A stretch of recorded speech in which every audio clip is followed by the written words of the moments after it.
Du er lærer, og sammen med en kollega, dit team eller din faggruppe, vil du vurdere digitalt materiale til undervisningen. Men hvad i alverden skal der vurderes ud fra? Centre for Undervisningsmidler har udviklet et værktøj, der kan hjælpe. Vi kalder værktøjet Vurdigi.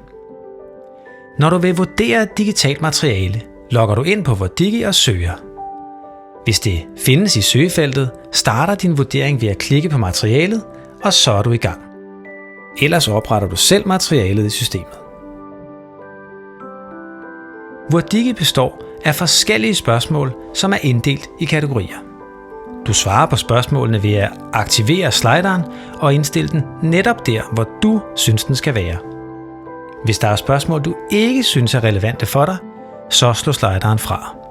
Det er nemlig kun grønne slidere, der tæller med i dit endelige output. Outputtet viser, hvordan du har vurderet materialets styrker og svagheder inden for Vurdigis kategorier. Imens du udfører din vurdering af et digitalt materiale, kan du frit springe imellem dit input og det samlede output. Systemet gemmer automatisk alle dine input, imens du foretager dem.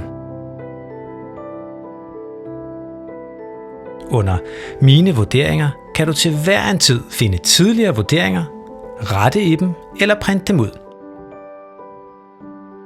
Og i øvrigt, Vurdigi fungerer selvfølgelig også på smartphone eller tablet.